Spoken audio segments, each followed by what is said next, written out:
Texas Tech is loaded everywhere. We got guys who are playing on Sunday everywhere on offense. We got our hands full. But I mean, we got the group. We got the group to play with anybody. You know what I mean? And we got to continue to get our guys to understand that. And we're going to continue to. We're going to put more of an emphasis on the things that have got us to this point to be successful and to win the games and feeling like we win every game we're going to. What was the issue with tackling Saturday? What was going on there? It's a great question. You know what I mean? It's something that hasn't really shown itself in the last year and a half, and the first 7-8 games of 23. So it's one of those things. It presented different challenges, that offense, and getting the speed of it, which is one of the things that that we tried to duplicate, we tried to simulate, and we just didn't do a good job of doing it. And that's on me for not preparing those guys the right way and making sure that we were given the looks that we needed to get. And some of those looks we did give, but it wasn't at the speed or the tempo that they were running it. So it's just something you just constantly, as a coach, you look in the mirror and you know that when you see that there's little chinks in the process, there's chinks in how hard we're practicing and how physical we're practicing, and certain guys just not practicing at the game speed, and then they're putting in game speed situations. It's one of those things we got to have a microscope on, and as coaches we can't let it get loose at all. Coach, Texas Tech is kind of having some uncertainty at quarterback as well, just like you guys. How much of a challenge is it to prepare for quarterbacks with such contrasting styles like Hammond and Morton? Yeah, I mean it's first offensive style, and you got to defend that. And you're looking at what is the offensive coordinator's philosophy with certain personnel on the field, and then it's about the personnel. And how can you mold what you're doing system wise to what they're doing, and it's all about strengths and weaknesses. Trying to take away their strengths, make them make their weaknesses win their game for them. So, and that's with really any personnel group and any position that you're trying to play. So. Both those quarterbacks are incredibly talented. They got a great future ahead of them with the younger kid.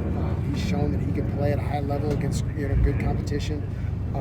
And Barron is just he's a guy that's been there and done that. And he's an NFL guy, and you can see the progression that Mac has made with him.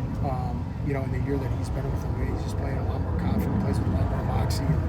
And Mac is their offense coordinator, is a hell of a coach. I worked with him briefly at Washington State. I knew that he was a rising star, so he's got that offense really clicking at a high level. How did you guys respond? What were the conversations like after that, and how did they respond? What were the conversations like after that game, and then how have the players responded? It's one of those things, like we have a group that really kind of looks inside and they look at themselves. I mean, these are some other guys that have had a lot of success, and they've played at a high level against very good competition, the best in the country.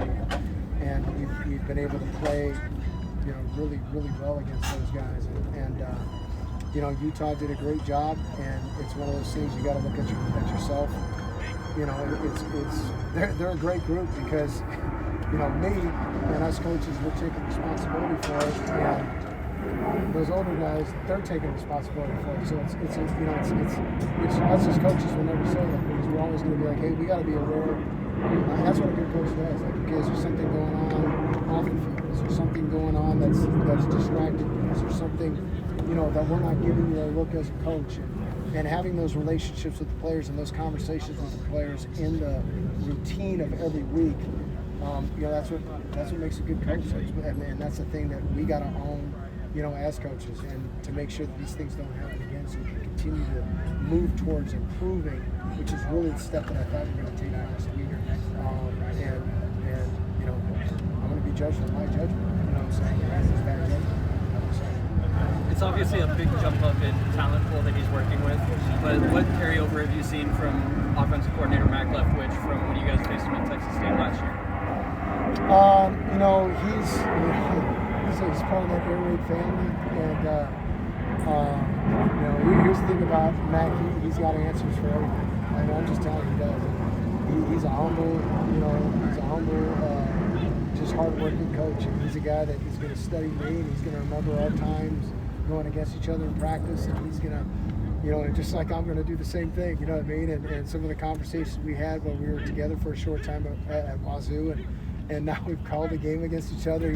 He got after me in the first half last year, and you know, I think we got probably the best of him, you know, in quarters 3 and 4 last year. So it's going to be a heavyweight match between he and I. I look forward to seeing him after the game, and I hope I'm looking forward to seeing him after the game too. Everybody good? Thanks.